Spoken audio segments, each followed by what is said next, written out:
Donald Trump's freeze on foreign aid has had a really surprising effect on the UK. Stonewall, the LGBTQ charity, has announced that it might have to cut half of its jobs following Trump's announcement.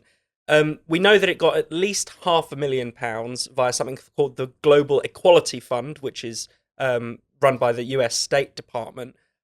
I mean, Candice, seems quite extraordinary to learn that some of the battles we've been having over gender ideology might really have been, about resisting American colonialism almost. What do you make of that? Honestly, I mean, were they really being good custodians of American taxpayers' money by funding this type of thing? I mean, if you were to do a poll of most ordinary people, if they knew that's what their money was going towards, I think they'd be like, no, we don't want that. I mean, I know a lot of this money is signed off by the State Departments in the US, but ordinary people would definitely protest this type of thing.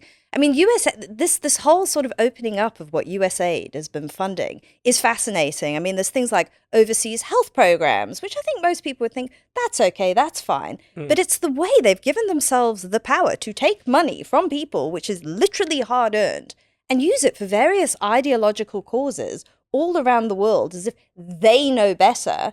And these are highly divisive issues. I mean, this was a highly divisive issue here. Stonewall is a very controversial organization. Even though they were adopted by various establishment figures, most of the ideas they were pushing had no popular support at all, here or in the US. So I think it's a really good thing now that finally we see maybe what was driving them all along, because it certainly wasn't any representation amongst the public. Yeah, I mean, Stonewall, one of the former leaders famously said that compared basically being a lesbian to being a sexual racist. If you exclude trans women from your dating pool as a lesbian woman, then you're basically, you're basically recreating some sort of apartheid system in your life. I mean, what do you make of that, Tom? And the idea that some trucker out in Ohio is funding this kind of activities is so absolutely absurd.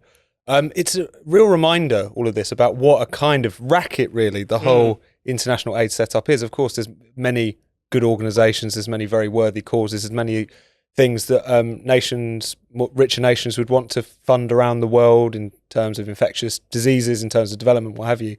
That's clearly not what this is. That's clearly not what a lot of the charities and initiatives that have been uncovered during this sort of bonfire of the USAID accounts that has been going on, whether it's transgender operas in Latin America or whatever else it might be. Can anyone genuinely say that what Stonewall has been doing has benefited LGB or even T people in the UK or across the world because of their increasingly obnoxious, censorious, and on occasion quite damaging campaigning? I mean, is it genuinely the case that, for instance, Rory Stewart's wife, Shoshana Stewart's charity in Afghanistan, which had also lost a USAID grant, that it was money well spent, that it was famously kind of teaching Afghan women about Marcel Duchamp. I mean, is this seriously anything other than keeping a lot of upper middle class people in the lifestyle to which they've become accustomed? Is it actually genuinely having any real tangible effect on the ground in the nations in which it's supposed to be helping people?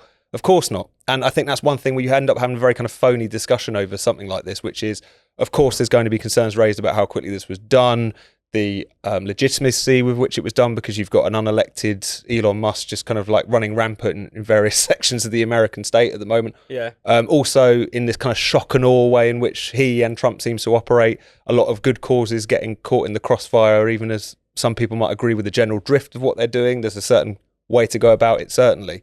But what has definitely been unveiled by all of this is just the sort of activist blob which has been maintained under the banner of charity and aid, which really wasn't helping anyone other than the people working within it, to be perfectly crude. Even if they did do some good works, the idea that they have had a transformative impact in the countries in which they operate is obviously nonsense. And if we're talking about Stonewall in this country, I mean, it's been at the forefront of shredding women's rights and clamping down on and pushing for, in effect, the kind of clamp down on free speech in the workplace and elsewhere. So the idea that that's something that the US taxpayer or anyone, frankly, should be supporting, the mind boggles all of that. I mean, we should point out that, the UK has done very well to resist this kind of campaigning. I mean, we've got the moniker TERF Island, which I think is brilliant. we managed to take it on. You know, just I guess really these grassroots campaigns of brave gender critical feminists managed to take on this sort of quite mighty ideological assault on our way of life. Yes, it's fascinating. And some of it started in Mumsnet forums, Mm. which Mumsnet is incredible. I mean, it's like the most real talk you will ever encounter. If you've had a child and there's all this rosy stuff about what being a parent is, and then you type your real thoughts into Google and Mumsnet comes up.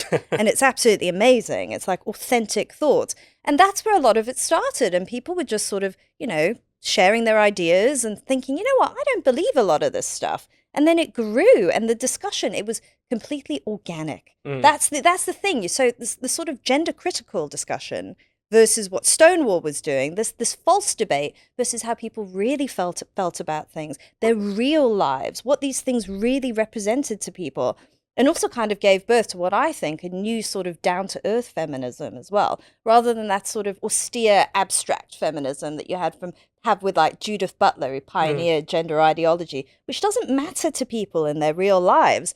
And what I love is that this just grew and grew and grew, and so many people came together from different ends of the political spectrum and really managed to oppose what was a very well-funded movement, just using the power of their speech, which is incredible. Yeah.